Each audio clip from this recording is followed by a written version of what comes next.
السلام علیکم۔ جعفر کے حوالے سے گفتگو کرنے کا دل بن گیا ہے۔ بیٹھا تھا، میں نے سوچا چلو جعفر کے حوالے سے ناظرین کے لیے میں ایک اور ویڈیو اپلوڈ کروں۔ جعفر کی جو تاریخ ملتی ہے اس میں جعفر کے مختلف پہلو بتائے جاتے ہیں، مختلف ادوار میں اس کا وجود بتایا جاتا ہے۔ کچھ لوگ بتاتے ہیں کہ حضرت موسیٰ علیہ السلام کے دور میں جو ہے یہ جعفر تھا، تو اس وقت جعفر میں بہت لوگ مہارت رکھتے تھے، لیکن اس وقت جو جعفر تھا وہ 6 اسماء پر مشتمل تھا، جبکہ آپ جو ہے وہ 8 ناموں پہ مشتمل ہے۔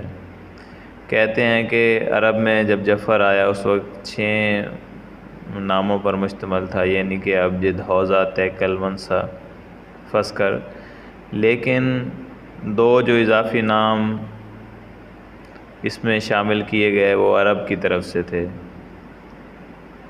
اس سے پہلے کی تاریخ اگر دیکھی جائے تو حضرت آصف برکھیا کے بارے میں بھی کہا جاتا ہے کہ وہ جعفر میں اتنی مہارت رکھتے تھے کہ جام جعفر کی مدد سے انہوں نے تخت بلقیس اٹھوا لیا تھا۔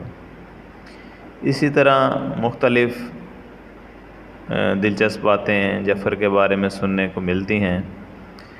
جعفر اپنے اندر واقعی بہت زیادہ حقیقتیں چھپائے ہوئے ہے، اس بات کا میں نے بالکل مشاہدہ کیا ہے، بلکہ یہ بات میری تجربے میں رہی ہے۔ جعفر کے حوالے سے یہ بات بالکل ہی ممکن ہے کہ کسی کو پل بھر میں حاصل کر لیا جائے، یا کسی کا پل بھر میں ذہن ہی تبدیل کر دیا جائے، یا کسی کو پل بھر میں اپنا دیوانہ بنا دیا جائے، یا کسی کو پل بھر میں صفحہ ہستی سے مٹا دیا جائے۔ جعفر کے لیے یہ بہت ہی معمولی سی باتیں ہیں۔ جعفر کا جو وجود باقی ہے، جو ہم تک پہنچا ہے، وہ سب سے زیادہ امام جعفر صادق علیہ السلام کے نام سے مشہور ہوا۔ یہ جعفر 28 حروف پر مشتمل ہے۔ اس جعفر سے ہی سارے جعفر کام لیتے ہیں۔ امید ہے کہ آپ بھی جعفر کا شوق رکھتے ہوں گے۔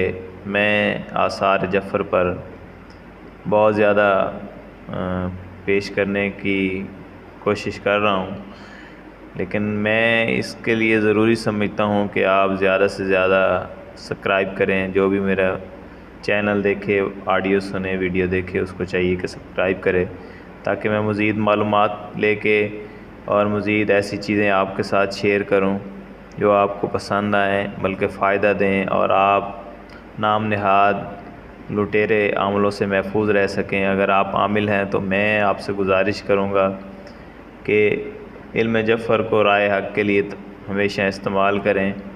اگر آپ اس کو کبھی بھی غلط استعمال کریں گے تو یہ آپ کو کبھی فائدہ نہیں دے گا بلکہ نقصان دے گا۔ اور جعفر میں جتنے بھی کلیات استعمال ہوتے ہیں، ان کے صدقات ہوتے ہیں، ان کی خوشبوئیں ہوتی ہیں، دھونیاں ہوتی ہیں، ان کو مد نظر رکھ کر عمل کیے جاتے ہیں۔